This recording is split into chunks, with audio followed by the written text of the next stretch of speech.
What if I told you that a Jewish psychiatrist discovered the most powerful psychological technique for surviving any crisis while imprisoned in 4 Nazi concentration camps? What if this same technique has been secretly used by therapists for over 70 years to help people overcome depression, anxiety, and find meaning in the darkest moments of their lives? Viktor Frankl didn't just survive Theresienstadt, Auschwitz, Kaufering, and Turkheim. He discovered something that most psychologists still don't understand today. Something so profound that his book, Man's Search for Meaning, has sold over 10 million copies worldwide and is considered one of the most influential books ever written. But here's what's shocking. The technique I'm about to reveal isn't what you think it is. It's not positive thinking, it's not resilience, it's something much darker, much more controversial, and infinitely more powerful. Drop a fire emoji in the comments if you've ever felt completely hopeless and wondered how some people seem to find strength in impossible situations. Because in the next 10 minutes, I'm going to show you the 3 psychological discoveries that Frankl made in the camps that could change how you handle every challenge in your life. First, how he used reverse psychology on his own mind to survive when 90% of prisoners died. Second, the controversial technique he developed that modern therapists charge thousands to teach. And third, the dark truth about human nature that he witnessed that most people can't handle hearing. But before we dive in, let me ask you something. Have you ever noticed that some people seem to thrive during their worst moments while others completely fall apart? Frankl figured out why this happens, and what he discovered will challenge everything you believe about human suffering.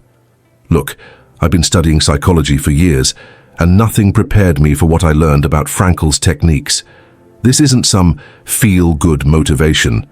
This is hardcore psychological warfare that he waged against his own mind to stay alive. Here's what happened. In 1942, Frankl was arrested by the Nazis along with his wife, parents, and brother. Within months, everyone he loved was dead. He was stripped of everything: his identity, his profession, his family, his future. He was literally just a number in a concentration camp where the average survival rate was less than 10%. But wait, here's where it gets interesting. While other prisoners were dying around him, Frankl was conducting psychological experiments on himself and others. He was studying the human mind under the most extreme conditions imaginable. And what he discovered changed psychology forever. The first technique he used sounds completely insane. He called it logotherapy, but I call it the meaning hack. Here's how it works. Instead of trying to escape his suffering, Frankl did something that sounds backwards. He embraced it, but not in the way you think. Comment yes if you've ever tried to just push through pain and it made everything worse, because that's not what Frankl did. He didn't just endure suffering. He found a way to make it meaningful. And this is where most people get it wrong. Listen carefully.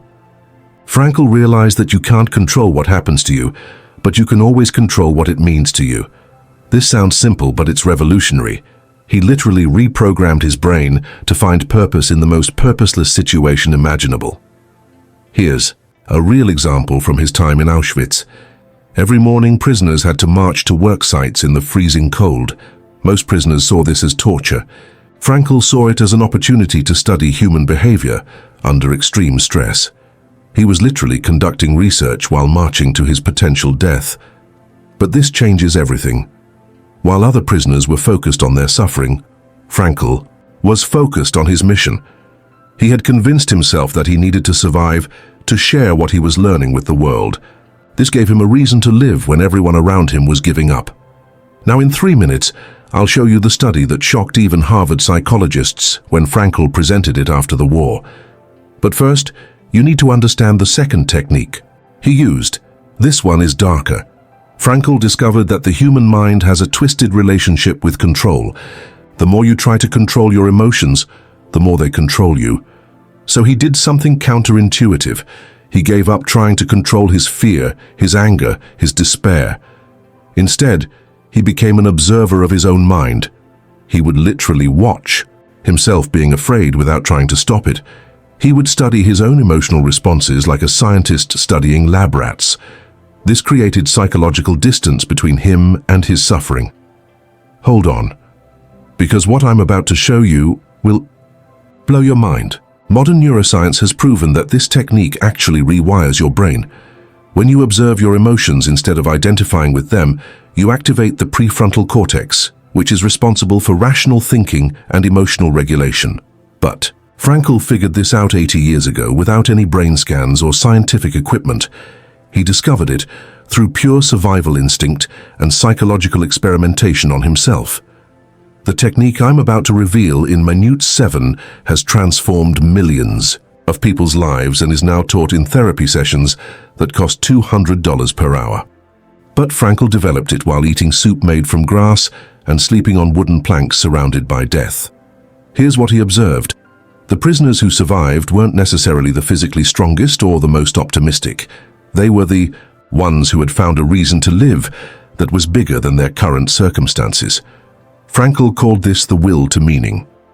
But it's more specific than just having goals or dreams.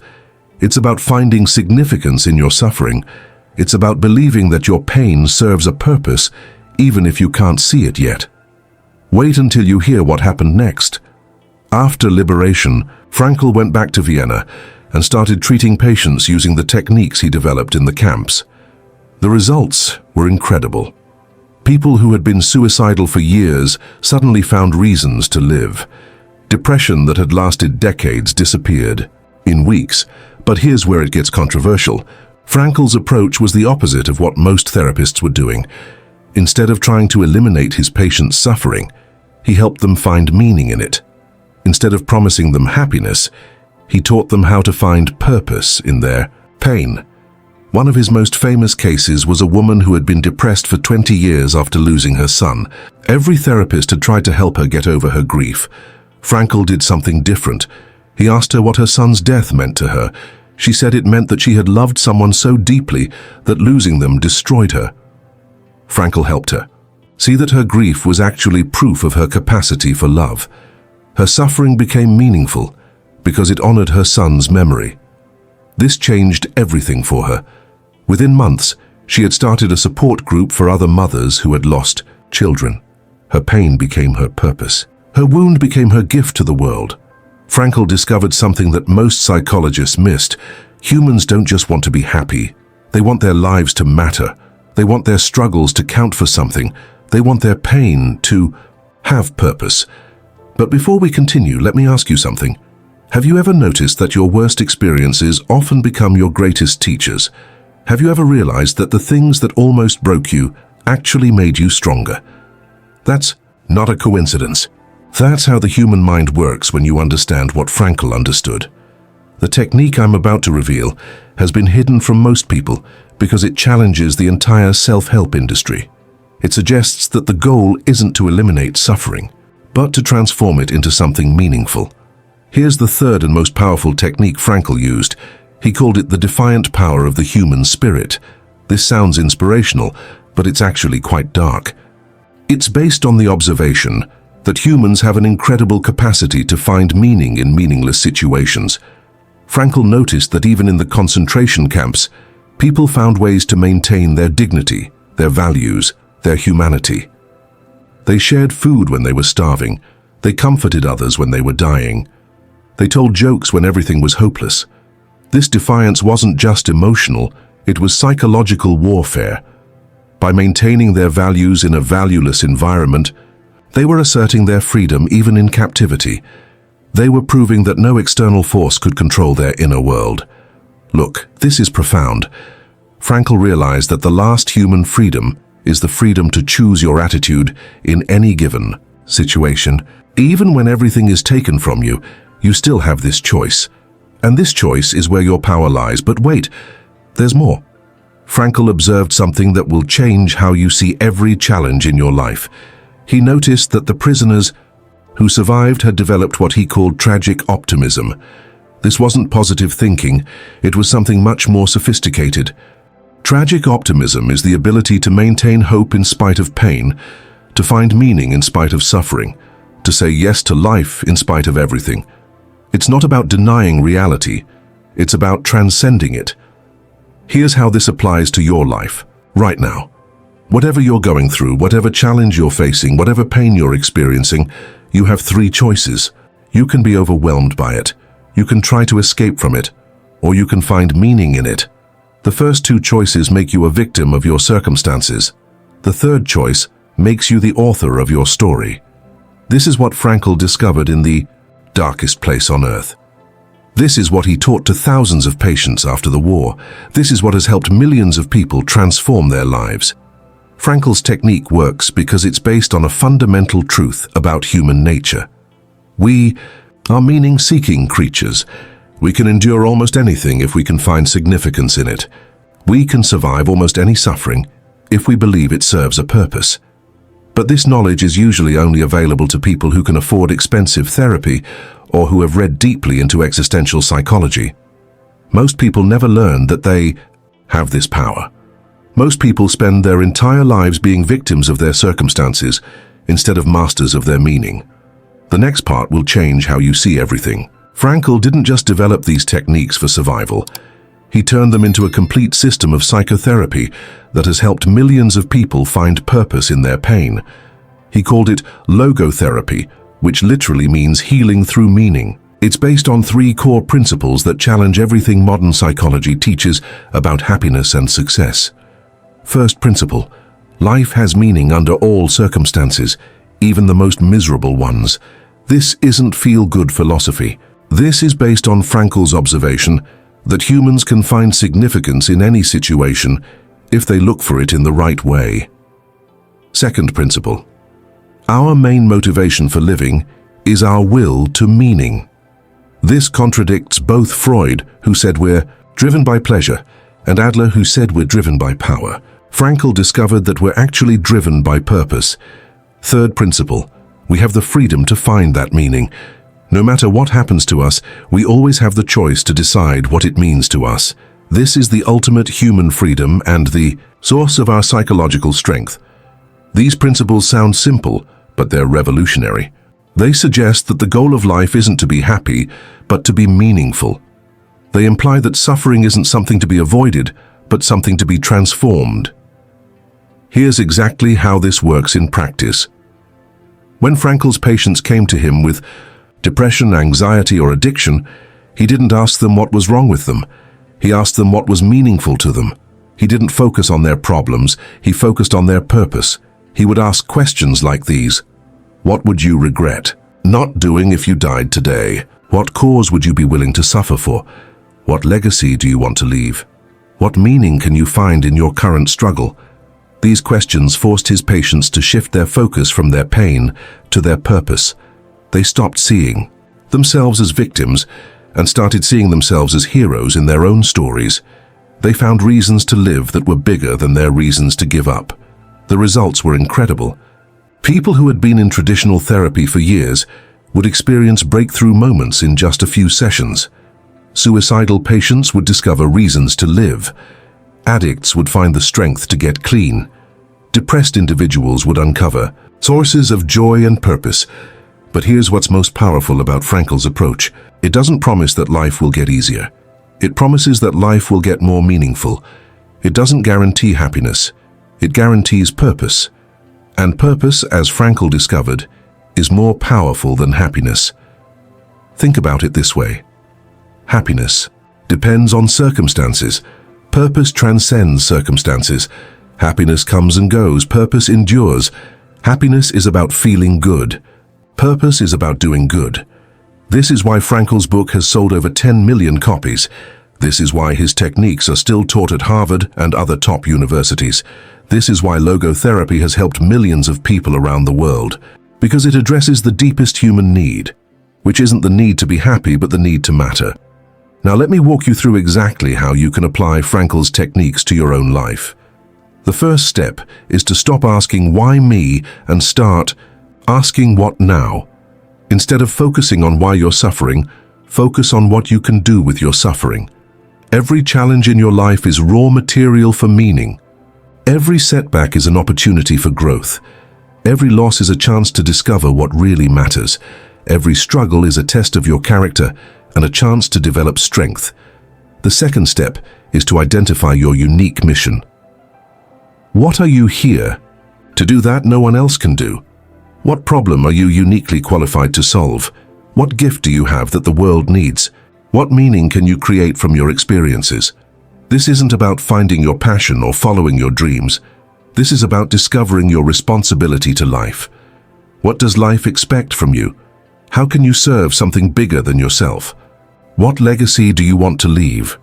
The third step is to embrace what Frankl called the tragic triad. Pain, guilt, and death are unavoidable parts of human existence. Instead of trying to escape them, you can transform them into opportunities for growth, learning, and service. Your pain can become your compassion for others who are suffering. Your guilt can become your motivation to make amends and live better. Your awareness of death can become your urgency to live meaningfully. These aren't obstacles to overcome. They're tools to use. The most important part requires your full attention. Frankl discovered that meaning isn't something you find. It's something you create. You don't discover your purpose by looking inward. You create your purpose by looking outward and asking how you can serve. This is the key that unlocks everything. When you shift from asking, "What can I get from life?"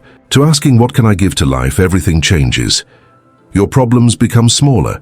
Your purpose becomes clearer. Your power becomes greater. Frankl saw this transformation happen thousands of times in his clinical practice. Patients who had been focused on their own pain and problems would suddenly discover that they had something valuable to offer the world. Their suffering had given them wisdom, compassion, and strength that they could share with others. One of his patients was a businessman who had lost everything in a financial crisis. He was suicidal and saw no reason to continue living. Frankl helped him see that his experience with failure had given him unique insights that could help other entrepreneurs avoid similar mistakes. The man started a consulting business, helping other business owners navigate financial difficulties. His greatest failure became his greatest qualification. His deepest wound became his greatest gift. His personal tragedy became his professional mission. This is the power of logotherapy. It transforms victims into victors, sufferers into servants, problems into purposes. It doesn't eliminate suffering, but it transforms suffering into something meaningful. Before I reveal the most important part, I want you to understand something crucial. This knowledge isn't just academic theory, it's battlefield-tested wisdom. That has been proven under the most extreme conditions imaginable. Frankl didn't develop these ideas in a comfortable office or ivory tower. He discovered them while facing death every day for 3 years. He tested them while watching friends die around him. He refined them while experiencing the worst that humans can do to each other. This gives his insights a weight and authority that most psychological theories lack. This isn't speculation about how the mind works. This is documentation of how the human spirit survives and even thrives under impossible conditions. When Frankl returned to Vienna after liberation, he weighed less than 90 pounds and had lost everything he had ever loved. But he had gained something invaluable. He had discovered the secret of human resilience. He had learned how to find meaning in meaninglessness. He spent the rest of his life teaching this secret to others. He wrote 39 books, gave lectures at Harvard and other prestigious universities, and treated thousands of patients using the techniques he had developed in the camps. His work influenced an entire generation of psychologists and therapists. It laid the foundation for what we now call positive psychology and existential therapy. It challenged the dominant theories of Freud and behaviorism and introduced a third school of Viennese psychology. But here's what most people don't know. Frankl's techniques aren't just for extreme situations like concentration camps or severe mental illness. They're for anyone who wants to live a meaningful life in a world that often seems meaningless. If you're serious about transformation, if you want to stop being a victim of your circumstances and start being the author of your story, if you want to find purpose in your pain and meaning in your struggles, then you need to understand what Frankl understood. The final revelation is this: life doesn't owe you meaning, you owe life meaning. Life doesn't owe you purpose. You owe life purpose. Life doesn't owe you happiness. You owe life your best effort to create something valuable from whatever you've been given. This isn't harsh. This is liberating. It means you're not waiting for life to give you what you want. You're taking responsibility for creating what life needs. You're not hoping for better circumstances. You're committed to making better choices. Frankl's ultimate message is simple but profound. No matter what has happened to you, no matter what you're going through right now, no matter how hopeless things seem, you always have the power to choose what it means and what you'll do next. This power is what kept him alive in Auschwitz. This power is what helped him rebuild his life after losing everything. This power is what enabled him to transform his suffering into service and his pain into purpose. And this power is available to you right now. You don't need to survive a concentration camp to access it. You don't need to face extreme circumstances to use it. You just need to understand that you always have a choice about what your experiences mean to you. Comment below with transformation. If this resonates with you, and you're ready to stop being a victim of your circumstances and start being the creator of your meaning, because that's what Frankl discovered in the darkest place on earth. That's what he taught for 40 years after the war. And that's what could change everything for you starting today. The dark psychology technique that Viktor Frankl used to survive Auschwitz wasn't really dark at all. It was the brightest light of human potential shining in the darkest moment of human history. It was the proof that no external force can destroy the human spirit if we choose not to let it. That choice is yours to make. That power is yours to claim. That meaning is yours to create. What will you do with it?